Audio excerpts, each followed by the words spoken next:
Good morning. Hey, thank you. It's a couple minutes after 9. We got some people coming in still, so tell your friends if they still want to join. Britt, come on down, but we're going to get started.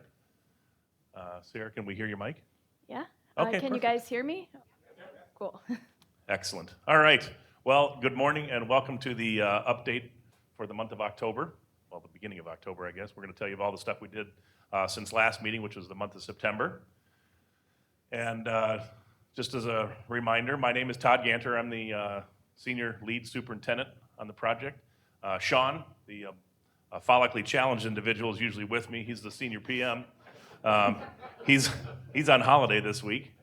He's up going to Seattle with his family for fall break. So he did say to say hello to everybody and wish he could be here, but he'll be back next month.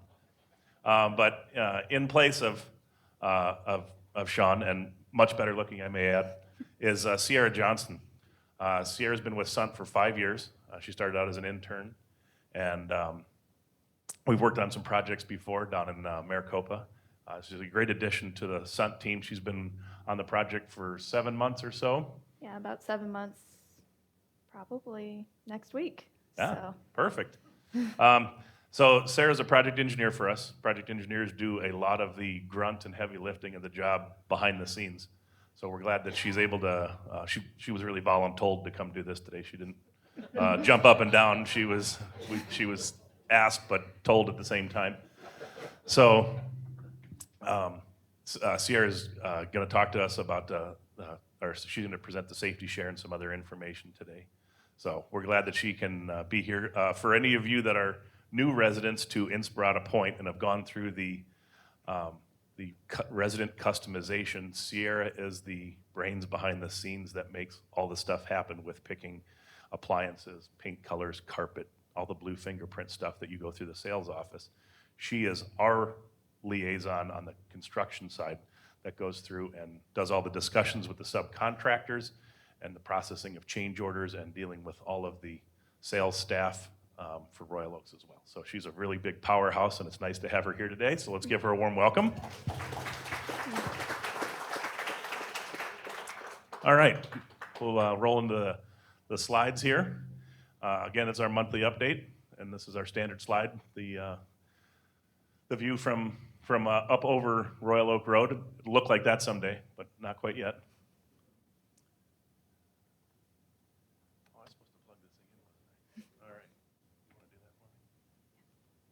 Wonderful.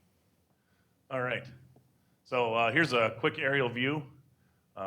You'll see some more pictures as we go through the slideshow. This is the most recent picture, was from last Wednesday. So we do have some really current pictures this month. So it's great. On the far left-hand side, so we pulled a fast one on you guys. We turned north this direction this time. Thank you. So these are the villas.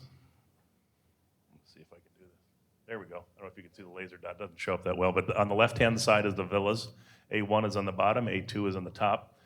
In the middle, these are buildings B and C, and this is D and E. And then the garage is buried. It's gone now. It's still there, but it's just not visible from overhead. All right. So our normal agenda, as always, is we start out with the safety share. We'll do the project overview and update. We'll go through the current photos. We'll discuss upcoming work. And then obviously we have a question and answer, but you guys are very good at asking questions as we go through. So with that, we will roll into the safety share. Go ahead, Sierra. Hello, everyone. Excited to be here with you guys for the first time. I'm going to be presenting the safety share today, and we're going to talk a little bit about our program called Civis. It's Sundt Voices in Safety. So it is something we've been working on for the past 8 months as an initiative as we get more trades partners and craftsmen on site. The goal behind Civis is really to get input on safety from our craft and trade partners. So although we're out in the field most of the day, we don't see everything that's going on, and a lot of the admin at Sundt We don't build the project. We have subcontractors who go through and build and have trade-specific knowledge on different safety items they look for. So we want to make sure that's being communicated to the other trades. So for instance, we have wood framers on site, and Sundt has our concrete crew on site. It's really valuable to have conversations between the two of them. For instance, on one of our first walks, we had our concrete crew give a presentation on concrete burns, and we had an electrician say, "Hey, I've never known concrete can burn you," because he's never been exposed to it before. So right here on my left is something fantastic that came out of one of our weekly walks. If you look, the woman wearing the highlighter yellow shirt, her name is Frances. She is a foreman for our HVAC trade partner. We saw this gentleman on the right.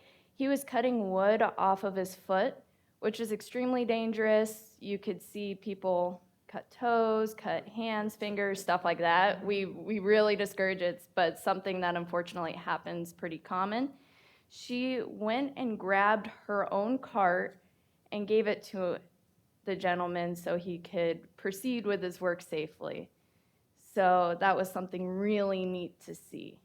Hey, before you switch on to the next slide, Gretchen is not with us today, and she's usually the person, I mean, she's still with us. Let me rephrase that.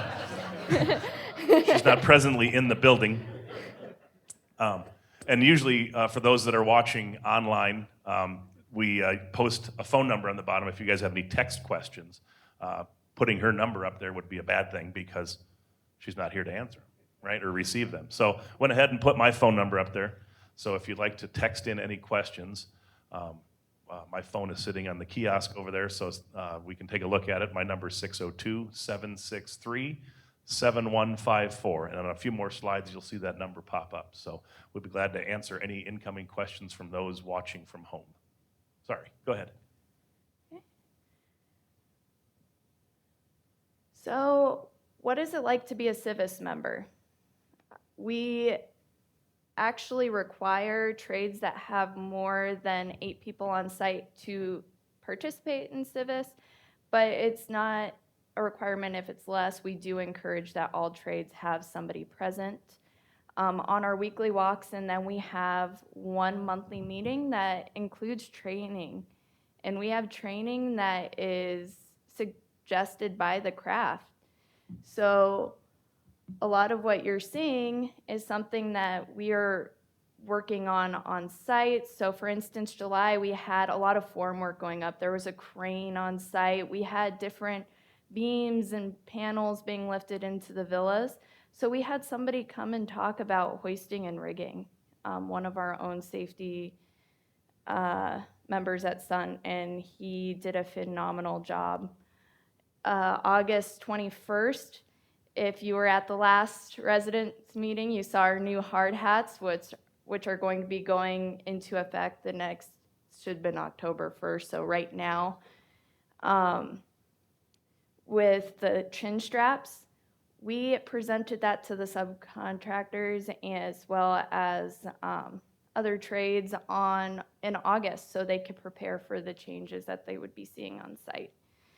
And September 21st, we went into ladder safety. In the villas, you'll see that we're starting to get into some finishing trades. So we're using step ladders more and A-frame ladders, which can be some of the most dangerous pieces of equipment. If anyone has tried to put up Christmas lights and kind of do some acrobatics. And then the most important part of being a member of Civis is being a safety advocate on site. We really try to promote an open culture about safety, not to be a safety cop. We are trying to make safety a choice, and everyone wants to go home safe to their family, so we want to make sure that we have a group that is also relaying that message.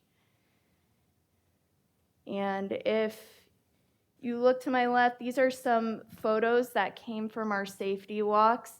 The framing picture, we were missing a guardrail leg, which could have been extremely damaging if somebody fell. However, we were able to fix it right away. And taking that extra 5 minutes to walk with the trades, they knew, hey, I can get somebody out there to go and fix it. And this gentleman on my left, his name is Jesus. He works for SPG, who's installing the stucco on the side of the villas. And he's also installing scaffolding, which is all of that planking you see around the villas right now. And whenever we're on a walk, he's always right behind us, always tackling these safety issues and relaying to his crew how important it is to be safe. So we actually recognized him with a Visa gift card to further cement how important that kind of attitude is around the job site. And as part of our Civis meeting, we do a roll call. And part of the roll call is we have everyone say why they work safe. Everyone has a reason to come home to do something. We've had everything, Todd, we've had everything from family to pets to vacations to retirements coming up soon. I said I wanted to just have a good, healthy body when I retire, so that's why I work safe.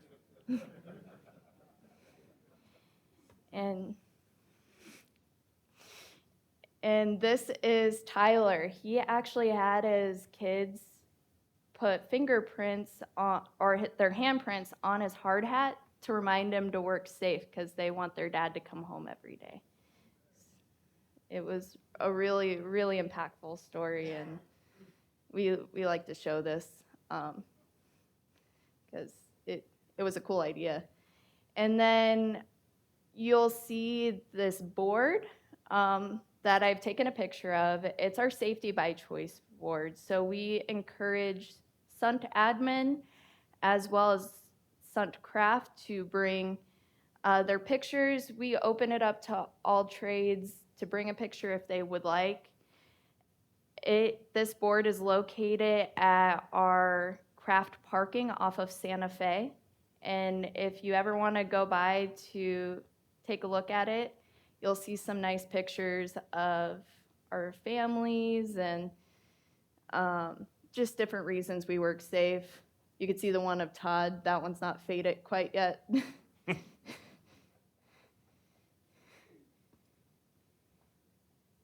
Awesome. Good job. Any questions on Civis or? Oh, we got a microphone coming. I have a question about, are all of your crews Sundt employees, or are some of them subcontractors?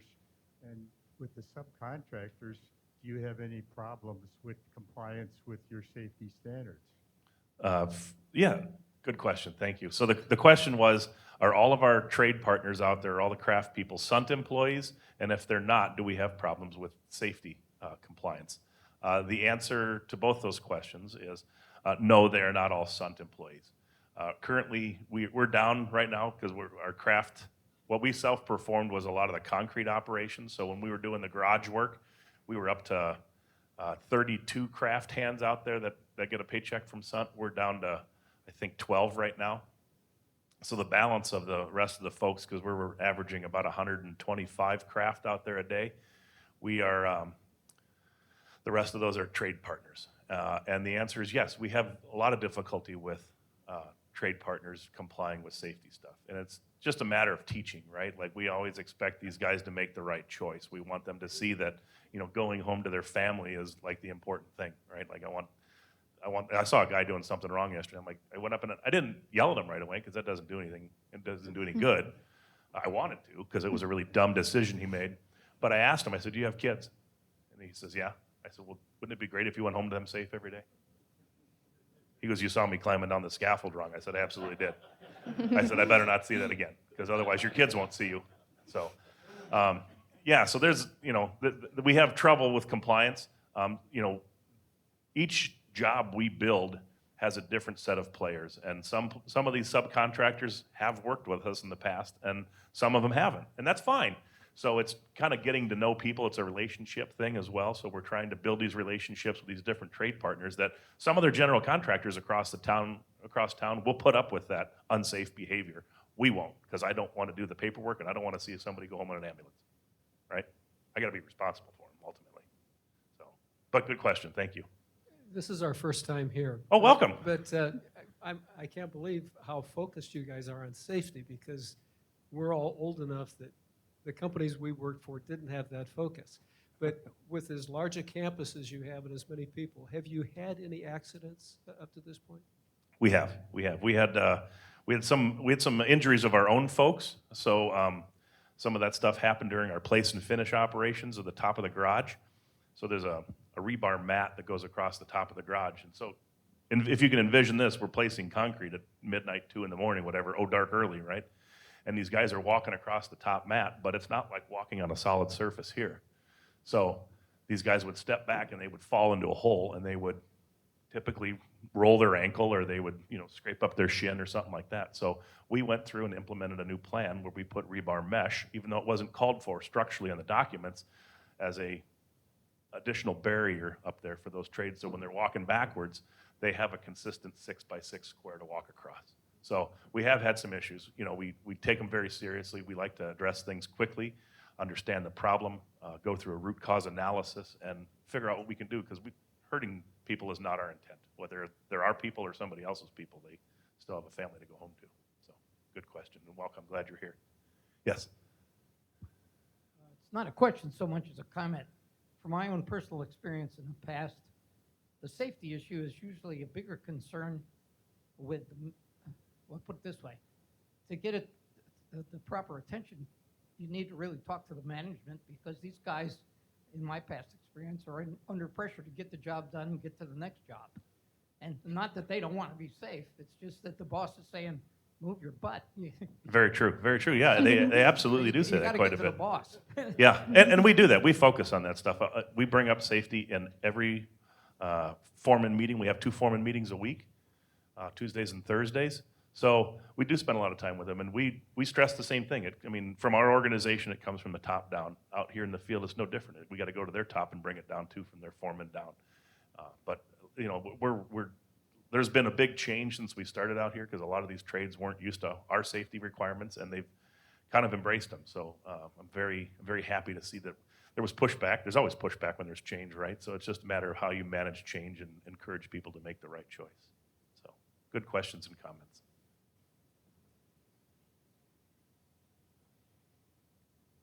All right, so we're going to get into our project overview and update now. Great shot, wasn't it?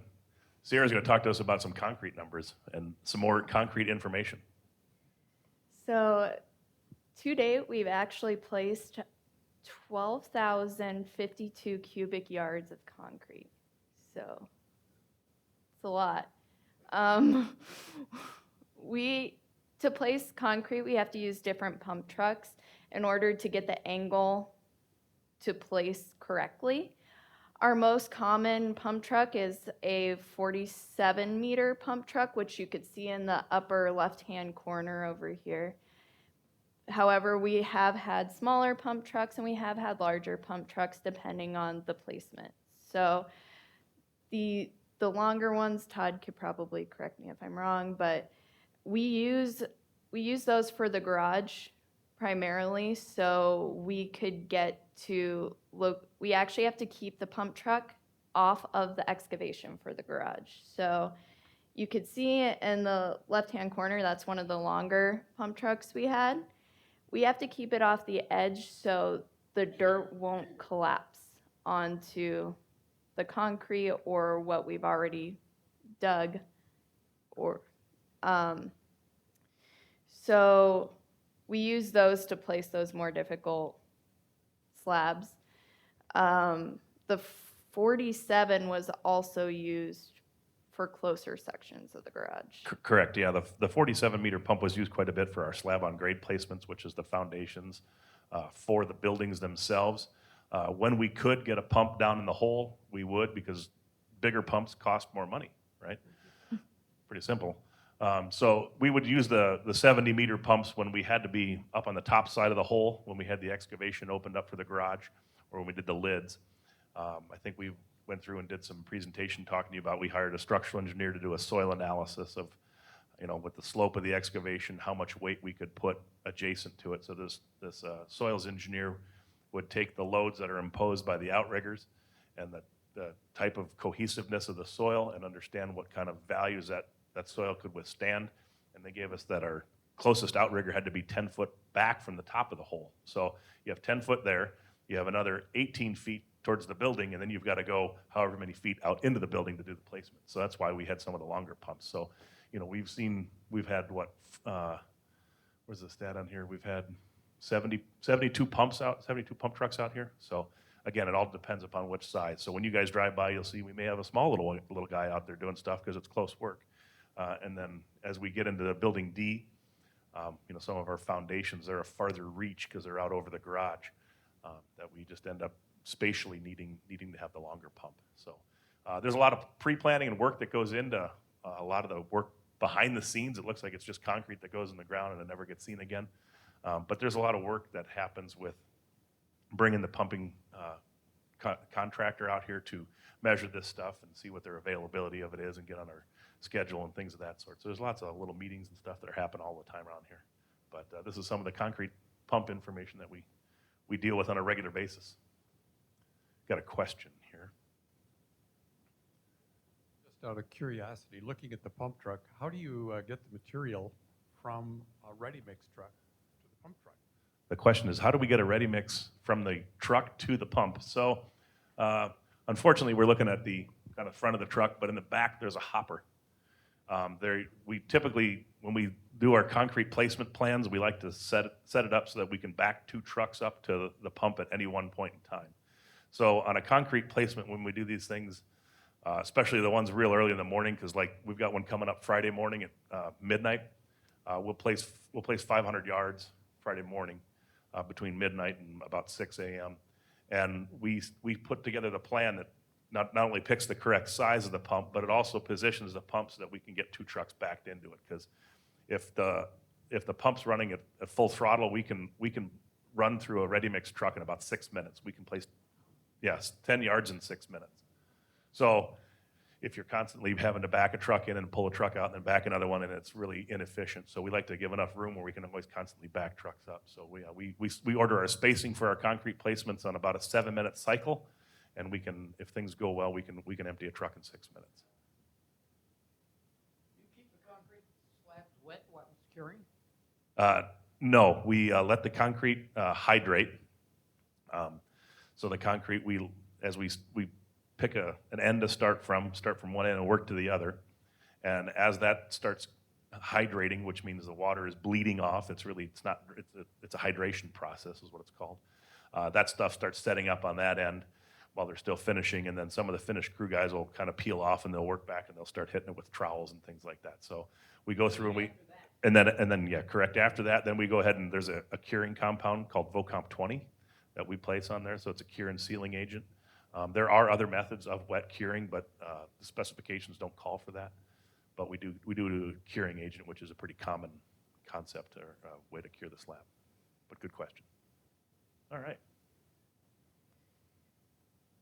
Cool, thanks, Sierra. Yeah. All right, so last Wednesday most of these pictures are coming from our drone flights. We took still images.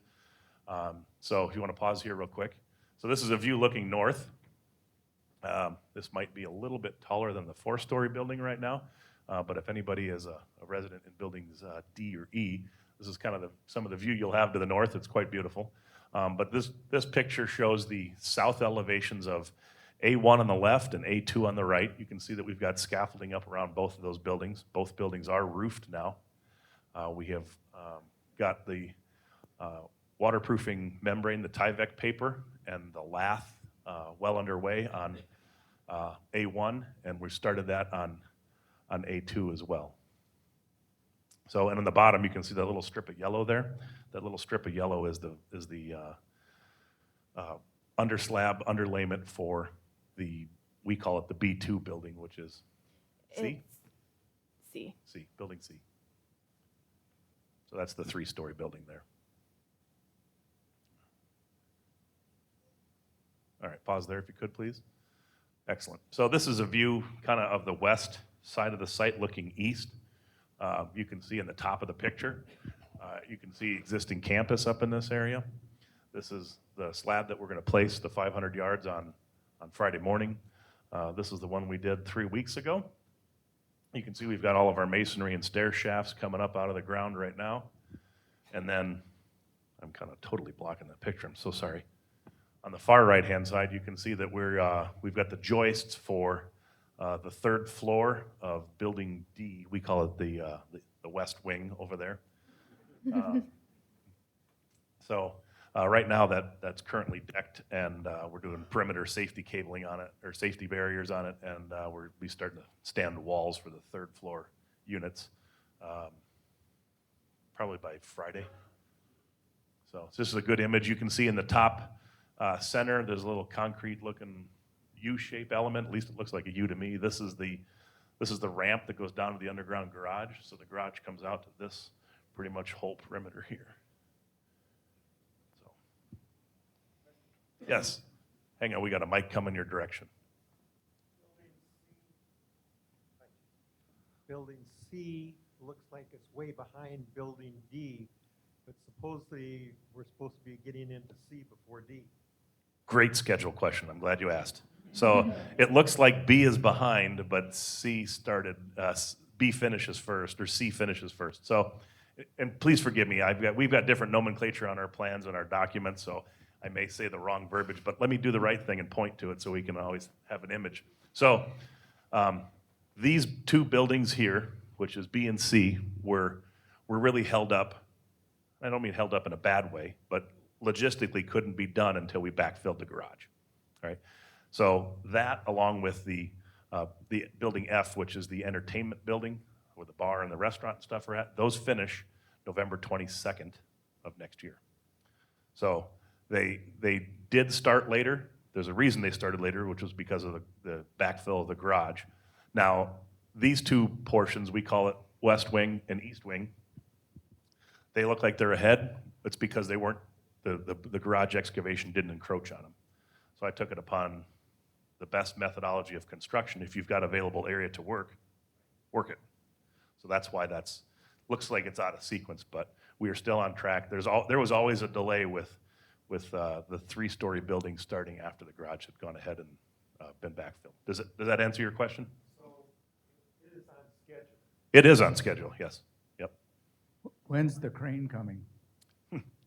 Great question. We talked about it last month. We did, and we had a little struggle with a crane plan. We had a trade company out there to give us a plan, and we didn't like their plan. So, for safety perspective, we rejected it. We've got a new crane plan in place, and it's getting reviewed by our crane committee. We should be getting that back any day. Now, the dilemma that I'm up against, that you've heard all over the news, and nobody's a stranger to it, is manpower. Unfortunately, I have 5 iron workers, and I've got 8 things for them to do. But they all need to work as one team together. So unfortunately, I've got them doing some stuff in the villas. We're making some adjustments and installing some windscreen posts on top of that. So once I get both A1 and A2 done, then we'll go ahead and fly the stairs for buildings D and E. The stairs are here, they're all made. Actually, we're even getting building roof joists tomorrow for building F. So we got lots of steel coming in.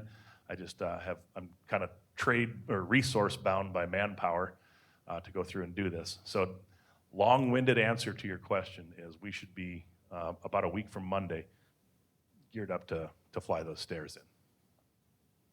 Yes? I don't see an elevator shaft or stair shaft leading from the B1 building down to the garage. So This is a stair tower. This building for us is B1. Oh, I meant the other one, the yellow one. Yellow one. Perfect. Great question. There is a stair that goes here all the way down to the garage, and the elevator shaft is here. So the way we've been, and again, it goes back to manpower resources. We haven't had enough masons. We had a bunch of these stair towers ready to rock and roll at one time, but we had to kind of sequentially space them out. So once we pour our slab on grade and we get these two shafts topped out, they're about 4 working days away from finishing out. We'll start pulling the scaffolding down and getting over to those stair and elevator tower there. Oh, perfect. Mine's a little different. I was just wondering, are these slabs high enough to get rid of the rain during a monsoon? Would they be flooded at all? Great question. The question was, are these building slabs high enough they won't get flooded during a monsoon? With great confidence, I can say yes. So they have been reviewed by Maricopa County Flood Control in great detail. We are not allowed to place a slab on grade until Maricopa County Flood Control comes out and verifies the actual above sea level elevation of each building slab. And each building slab is 6 to 12 inches higher than any road or more around the site. So the buildings are very well elevated. If the water gets into any of these buildings, we got some big problems in town. And the second part I have is, what kind of plumbing do you have? If there's some backup in the plumbing, do you have shut-off valves to save your area? So the question is do we have shut-off valves for plumbing, and what do we do in the case of a backup? So there are code required, they're called bullhorns. They're a two-way cleanout that are specified by the Uniform Plumbing Code or the International Plumbing Code. Have to be at such a frequency. They also are in line with the main coming out of the building. So that will help clear any gravity drainage. Now, if there happens to be a break for a water line, which would be a flow source, there are shut-off valves for those. So there are preventative measures to make sure that, there is ways to clean out the main lines as well as shut off the valves for any water supply. You're welcome. Yes? So did you say that the B building, that the garage is under the B building or is not? It is. So the footprint kind of follows this. It runs sort of right through the middle of this building, picks up this elevator, and it comes right through here and runs down the middle of this building. And then it cuts back and, let's see, goes right through here, comes around and picks up this. So we do have, there's one more elevator shaft that needs to be built in the C area. That goes all the way to the garage, but the parking garage is under what we call buildings B1, B2, and C North.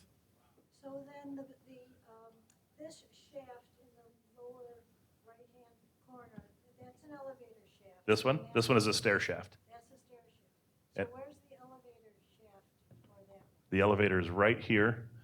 This is a trash chute. So if you live in this building and you get rid of your trash, it'll go from here all the way down to the basement. And then this is the stair tower that goes from grade, so finished floor, main elevation up here, not from the garage. It goes from finished elevation up to the 3rd floor. So then if one lives back in this corner, one takes that elevator from the garage and then has to go to another elevator? So if you live in this building, what we know is B1, you'll come up this elevator shaft to get to your floor. Now, if you live in this building, you'll come up this elevator shaft or this stair. There's a bridge or a breezeway that's between two structures. So if you were down here in the garage and wanted to take the stairs up, you could take the stairs up to this building and come across. Does it? So over in this corner, then that is the elevator for this side of the building. This elevator services this building complex, yes. You're welcome. Now, another second question. Yes. Where is the hospitality and the dining? Oh, where is the hospitality and dining building? Building F, the fun building. Yeah. You could just say, where's the bar? And I'd answer that a lot faster than hospitality. I'm in construction. I don't know how to spell big words like that. That's up in this section. So building F is up here. So the kitchen's on this side. The dining is around this location, and this all the water features. The outdoor area comes through here. So That's the building we're starting right now. We're doing all the underground work for that currently. You're welcome. All right, cool. Let's keep flying.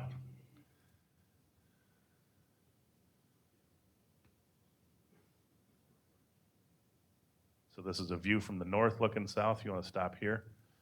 So you can see that we've got all the roofing complete on both A1 and A2.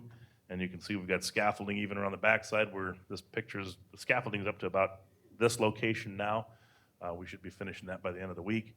And then starting to get over here and do the white paper, the Tyvec paper, building envelope on the, starting in the next couple weeks here. That's part of our upcoming work.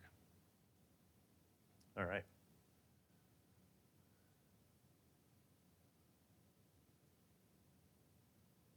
One of the other things, you want to pause there? One of the other things we've done is we've taken this back fence, which I guess would run quote unquote parallel to 103rd Avenue. It's the west property parcel. We have taken down all the black screening on that. We've moved the fence out a little bit. That's in preparation for us going to start digging our footings and laying our block site wall around the outside. So that work is upcoming in the near future as well. But we've done some preparatory work to get ready for that.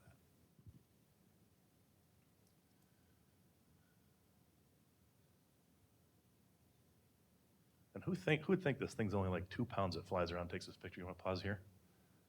So here's so we're just about directly over the what we call is the south cul-de-sac, and this is kind of in alignment with the ramp that goes down to the parking garage. So that's how you get down into the garage, is through that ramp there.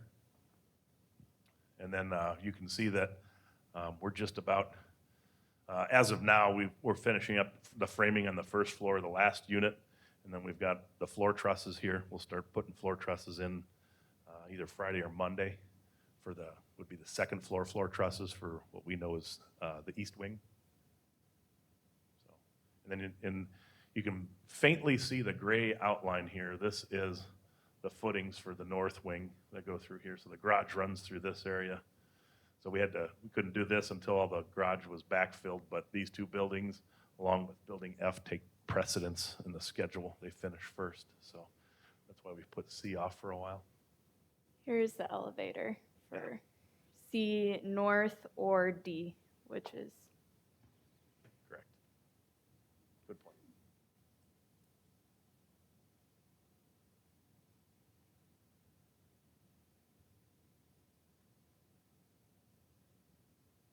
All right. Yeah, you can see that we're moving. So this is a flight. You can stop here. This is a flight over the second. Well, we're looking down into the second floor. These trusses actually are the third floor decking. You can see the corridor down the middle here. So that's C west wing, or building D. Second floor is what you can see there now. Third floor being framed.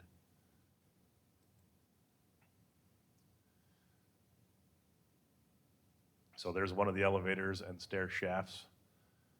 That does not go to the garage, but it does go from ground floor up. And then this is the C east wing. And then if you want to pause right here. So for anybody that happens to be here that lives in that south cul-de-sac or walks by and is wondering what we're doing over there, we're making a mess. It's probably some of the more painful construction we've had to encounter out here.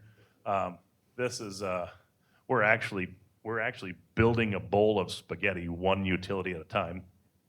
We are threading fire lines, communication lines, natural gas, domestic water, grease waste, and sanitary waste, all in this little area that's probably 75 by 100. So if it looks like it's really slow, you're not wrong. It is really slow. We're going through and coming through some challenges, but it's stuff that we like. It helps us get through the day and gives us something to think about. Also known as an opportunity for an alternative solution. But you can see that we also have some transformer pedestals in here already. And then right now, this excavation shows us putting the domestic water line to the bar.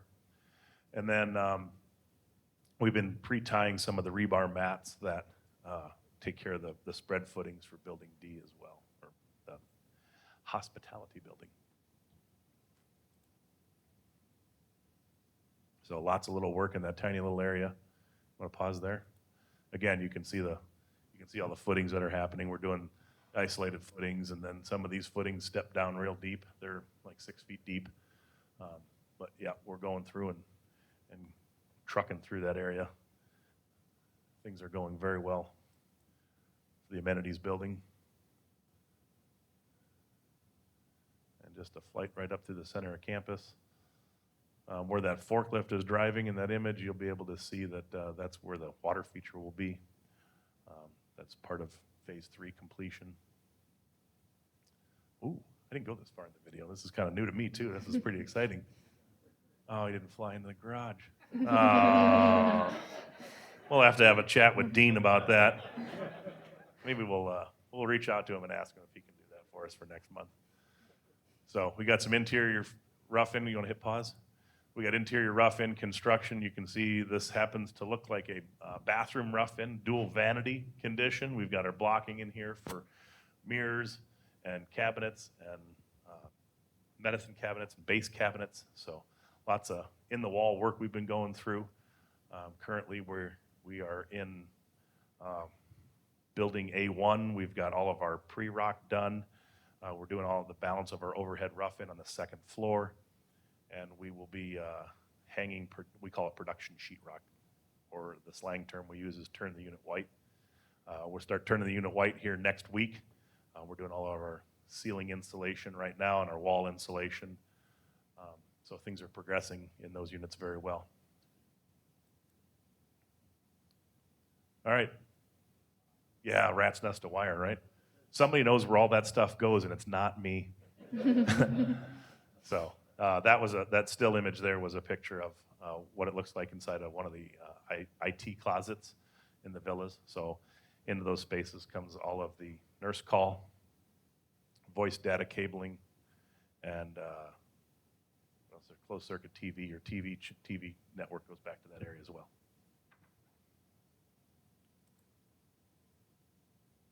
Awesome. So we'll get into some images that the drone didn't pick up here and discuss in greater detail.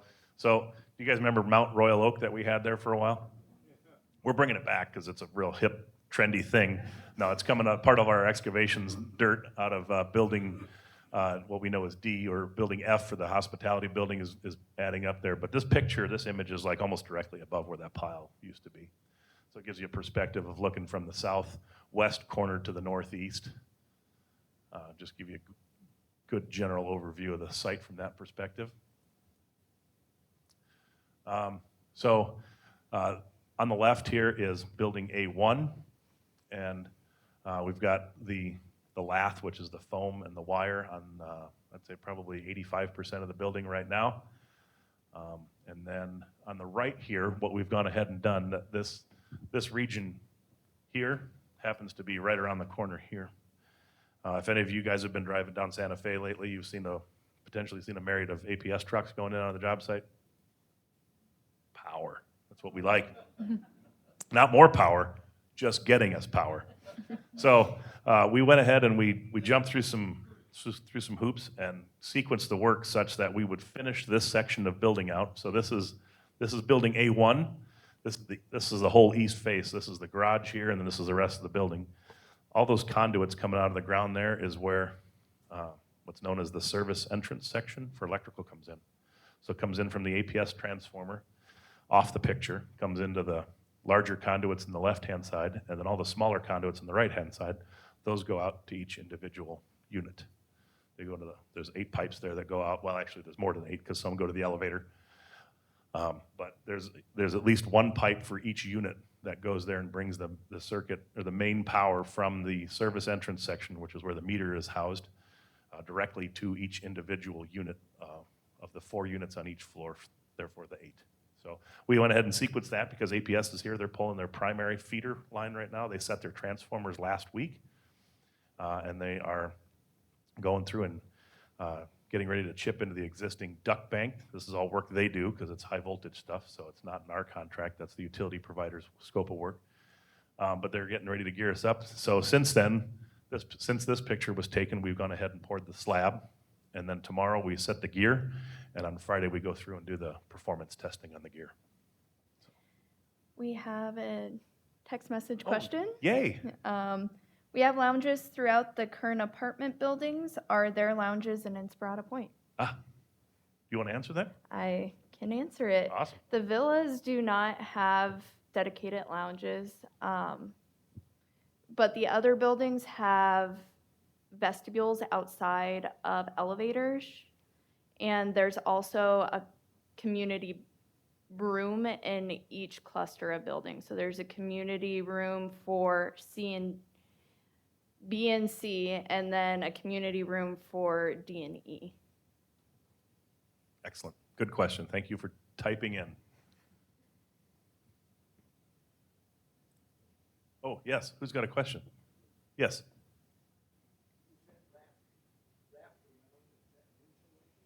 So the wrap, the question was, is the wrap that goes around, is it insulated? So the very first primary base coat that we put on is called Tyvec Home Wrap. It is a water resistant, but not moisture resistant because it allows the building to breathe. It's a one-way vapor. It's a module. It's designed and engineered so that vapor transfers one way from the building out, not the other way in, because then we'd have problems, right? So this Tyvec paper that you see here in the left-hand picture, that gets installed first. That's kind of our moisture barrier, all right? And then over the top of that, we have 1 inch of polystyrene foam, and then the chicken wire. We call it chicken wire, but it's the wire mesh that goes on the outside. That comprises the exterior skin assembly. Now, from the thermal and acoustic side, inside the building, there are bat insulation that's in the walls. So there is I think the exterior value of the wall is we're 6-inch walls, so we're at a 19, 20, 22, 24, R24 on the walls, somewhere in that neck of the woods. So, good question. We have another text Oh, wow. message question. Coming in like hotcakes. What is the schedule to complete the fence on Royal Oak? Will it be done all the way to 99th at the same time, or are there different schedules for different locations? Oh, Let's see if good. I could pull up a better picture for Oh, that. perfect. It's That works probably a great. good one. This will work. So our contract as it stands right now goes ahead and picks us up from where I call it the existing campus, right, versus Inspirata Point. The dividing line between Inspirata and existing, we pick up from there and come around Royal Oak Road, then we come all down the west side, and then we have a fence that comes along the south. So to answer your question, we do not go out to 99th Avenue at this time. That is, Royal Oaks is doing that under a separate project, and I don't know what the status of that is, but I'm sure when Gretchen comes back, she'd be glad to answer that question. And I just signed her up because she's not here. Got a question over here? Yes? The wall behind the villas, that will be done when the street's done? Correct. Yeah, the wall to you mean to the north side? Outside. Yeah, on Royal Oak Road. Yes, yeah. So as I was kind of alluding to, and I didn't clearly mention, we moved the fence out on this component here, but we have surveyed and staked the entire running line for the fence all along the west side and then all along the north side. So that work is done, laid out. We are waiting for 2 more utilities to come through and verify for the blue stake requirements. We called in the blue stake. We've got 2 more trades that have to come out to give us the okay to clear, and then we're ready to go ahead and start digging footings. So yes, that will be completed. That is part of phase 1 work. That fence, the gate operator that goes out onto Royal Oak Road, and then the pavement on the south side of the villas between the villas and buildings B and C is required to be completed as far as phase 1 work is done. And the dog park. Yeah, exactly. And All right. while we're on the slide, we had another text question. Okay, perfect. Is there an exit from the building B towards the building F? There will be. If you see where the stairwell is, there will be an exit at that location towards the main amenities building. There's also exits at the patios at each of the units that are just for the residents of those units.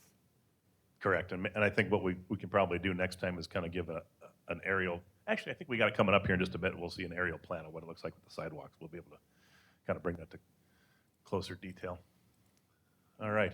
So, I think I stopped here. oh yeah, perfect. So on the left-hand side, you can see we've got some window frames going in, windows going in. We've got a bunch of glass has been arriving. We've received 2 or 3 truckloads of glass so far, and about 3 loads of window frames. That's just for A1 building.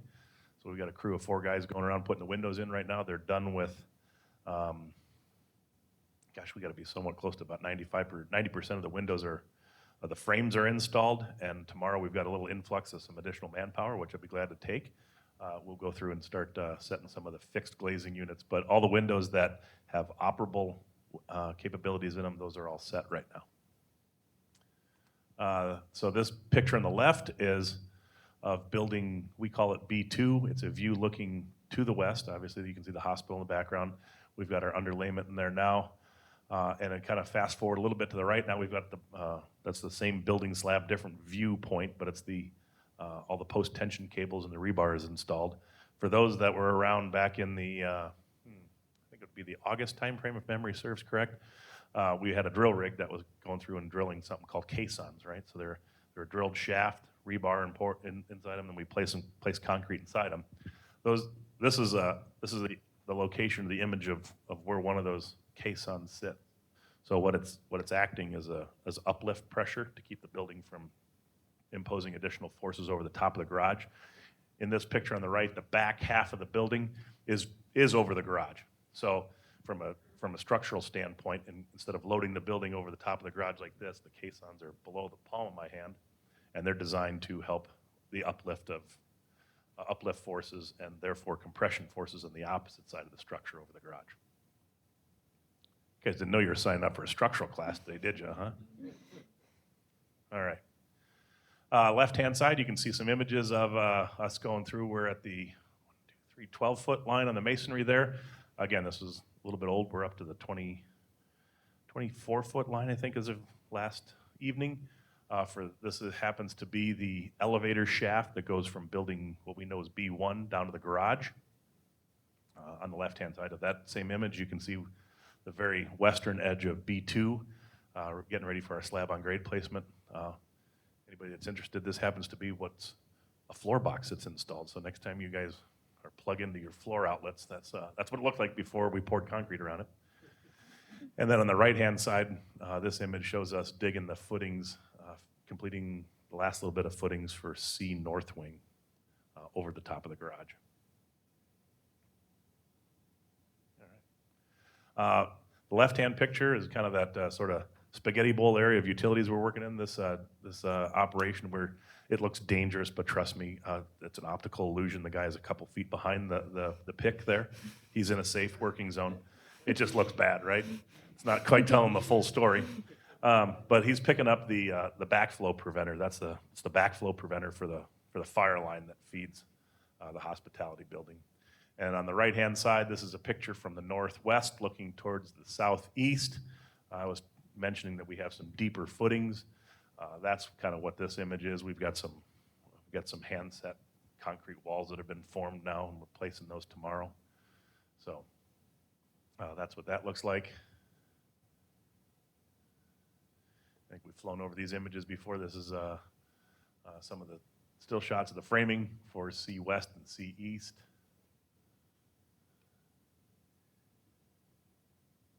And then this is the picture on the left shows the last little bit of layout that we were doing the tail end of last month for the far eastern units of C East. And then the framing operations happening there to the right. We're screwing down decking.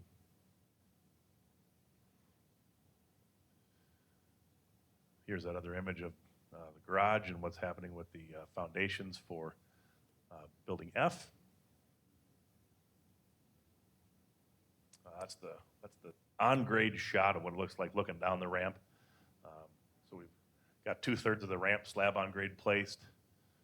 And then we're picking that up whenever we can coordinate both our concrete place and finish schedule and as well as the material supplier schedule. We're kind of at the mercy of both of those things nowadays.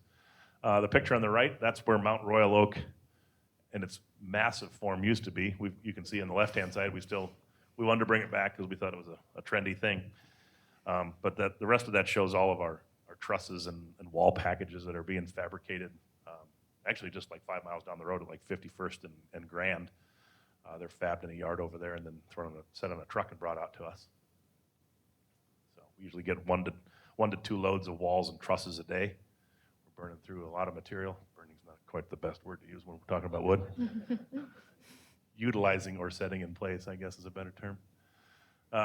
Let's see, what do we got? Upcoming work here. I did mention the concrete placement that we've got in the center here.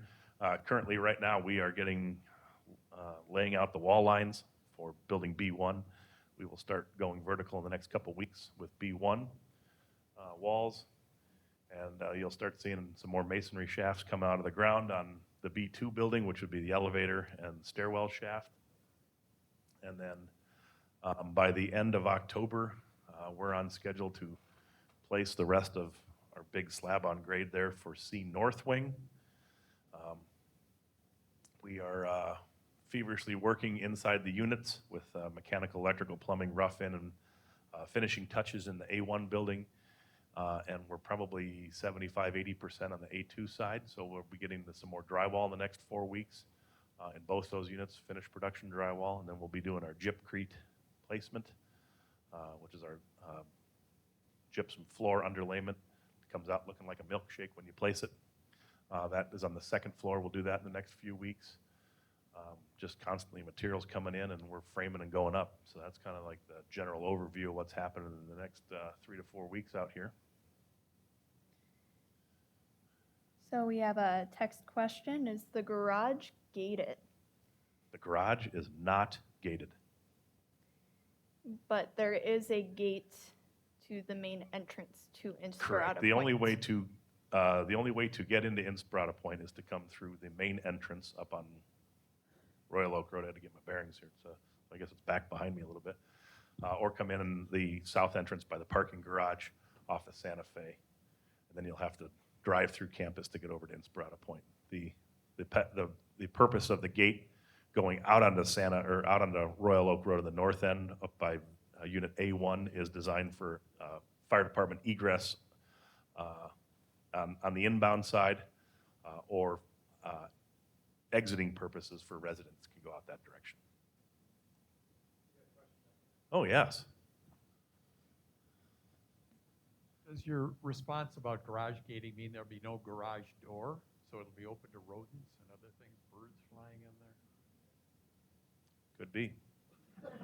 I can't speak what a bird or an animal is going to do, but they do have access to get down there. So. The resident garages do have garage doors. Yes, if you're in the villas, the big one. No, the big there is one, no no. there is no happening at all. It's wide open.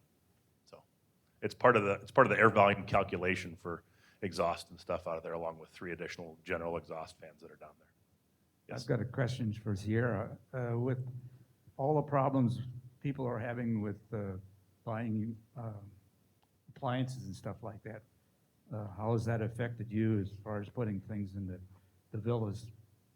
So that is a great question, and definitely a concern we've had throughout the project. Going into Blue Fingerprint, we knew we had to have critical decision dates, which we've been working with the marketing team, and it's been great. If we need to move those for procurement purposes, we've been able to. For the villas, we placed the order, and we're on track to get them before opening. I do have an open line of communication with our trade partner and make sure almost daily, probably weekly, that we're still on track to receive those on time. As of right now, we are, and it's ordered. Well, if mice or rats or something get into the garage, we could get a couple of cats. Hey, I'm all for working animals. I think they're the greatest thing ever.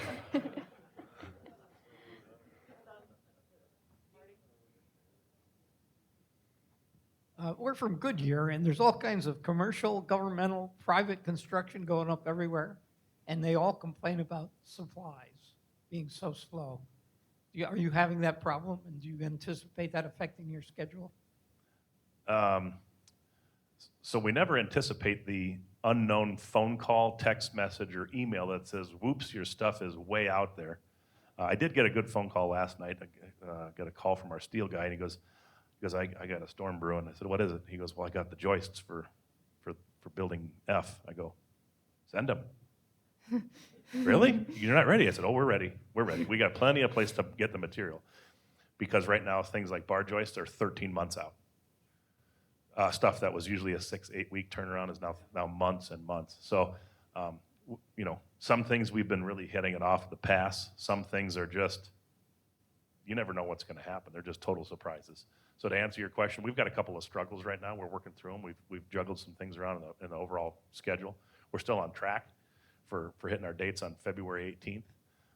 But, you know, that can change at a moment. I mean, I could go back to my desk right now and tell you that what I just said was a lie, right? But as of right now, things are looking promising, right? So, but that doesn't mean there can't be a curveball between this month and next month. Everybody seems to be having window problems. Well, the good news is we pulled the trigger on ordering the aluminum back in April. So a lot of these windows are they're stock lengths that were sent to a North Phoenix window manufacturer. So our subcontractor fabricates all their own frames. They came out, field measured the openings, and went ahead and built off of what our openings were because we had stock lengths. Now the glass is cast, I guess, if you will, or blown, or I don't know. Never been to a glass plant, but the glass is actually made in Yuma.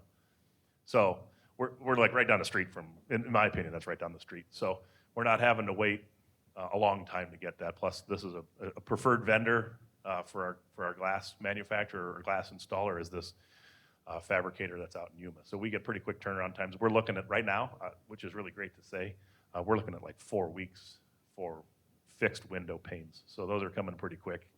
Back during the boom of 2007, we were 12 to 16 to 18 weeks for glass. So we're in pretty good shape for fixed units. Okay, last meeting there was some questions about the dimensions of parking spaces and columns between columns in the parking garage, and any updates on the electrical charging spots in the garage. Okay, so the question was there was lots of discussions about the width and size of the parking stall and the locations or what kind of units we'll be getting for the charging stations. Unfortunately, I wasn't here last month. I'm going to use that as my number one excuse. No, but we do have we do have it roughed in for charging for both golf cart and vehicular parking. So we've gone ahead and pulled the trigger on procuring those components. Now, I would be lying to you if I told you exactly how many. Gretchen knows that number offhand. I think we're like in the like 24 charging units, which is like 48 cars that can charge because they're dual port.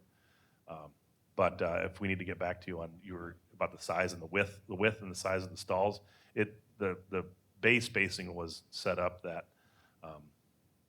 we do have equal spaces in between the columns. So I don't know if they're 8'6" or 9' wide parking stalls or what have you, but they do. I've looked at the plan. I haven't laid it out yet because we're not ready to stripe, but everything does work out modular. So if you'd like to stay afterwards, I can dig into some information and get you an answer. Okay. All right. And then we have a follow-up text question on the gate. Santa Fe is not gated at this time. Is there plans to gate Santa Fe entrance? That was a great question. I would have to defer to Royal Oaks on that one. We don't have any work on Santa Fe.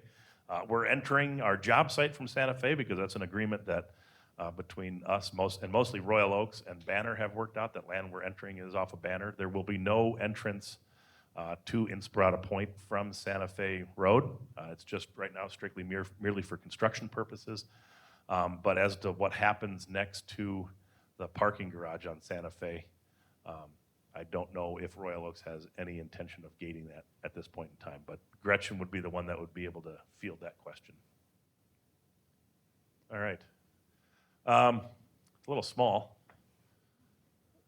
People were asking if there was going to be some sidewalks that come out of buildings B to the courtyard that get you towards the hospitality building. There are. This is probably a pretty old image. We should go through and see if we can find something a little bit more zoomed on in for that area, and we'll give you a better answer next month. But the purpose of this is just to kind of tell you that, we're still on track for the 18th of February next year for the villas.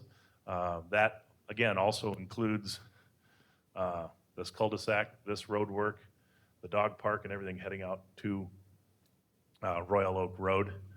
And then the rest of this falls subsequent to phases 2 and 3, which are also on track for November and March of 2023. So everything's holding still, or holding true as it is right now. But who knows, there could be COVID-22, so I don't know what's gonna happen. So that's a really, really a nice picture there. Could you please go through and identify the buildings as to how we know them? Identify. I could do this one. So the up The at question, the top. the question was, can we identify the buildings as residents would know them? Yes. Up at the top, we have the villas. So we have A1 and A2. Going south, we have B, for which we call B2, But it's a 3-story, yep. and it's a 3-story structure. To the west, we have C, which we call B1, which is also a 3-story structure. This C-shaped building is D, which we Don't call, worry about what we call it. It's Yeah, confusing. Yeah, it's just building D. is building D. Building E is off to the east, and that's going to be closest to building F, the fun building, or as Todd likes to call it, the bar. I hope you guys will save me a seat there someday. Like the 19th of November would be great. So, yeah, the sections in green are known as phase 2 for us. That's our next turnover date, is those after the villas turnover. That's our next turnover date of November. So that kind of gives you an idea of what campus looks like. So, did that answer your question? Okay, good. I just want to make sure. Yeah, we've got, even in our job plans, we've got like 3 different names for these buildings. So we can understand the confusion there. So glad we could clarify that. Do you have the next image by chance?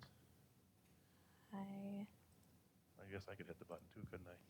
do. All right, I'll get it again. All right. Well, you guys have been a great job at asking questions as we went. We hope we answered everything for you. If we didn't, we're here for a few more minutes. And then, yes. Yes.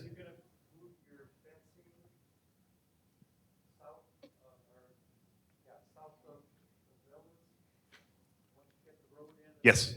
Yeah, the question was, will we move our construction job site temporary security fencing south of the villas when we complete the villas? Yes, we will eventually keep moving it smaller and smaller. As we turn over each phase to Royal Oaks, we will move the fence line accordingly, so that way it is done and completed, and we just kind of keep our people in our area.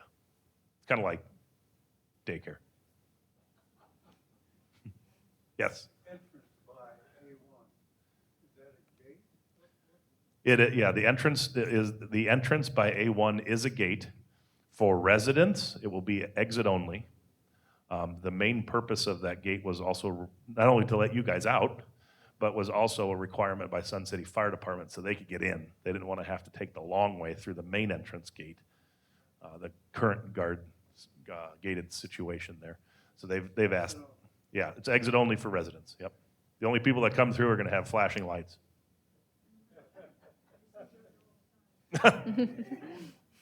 Yes.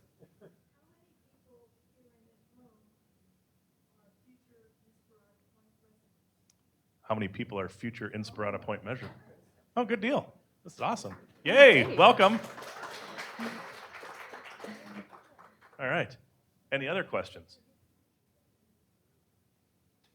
All right. Well, we hope we've answered everything. We hope we've made your Wednesday interesting, and we look forward to seeing you next month.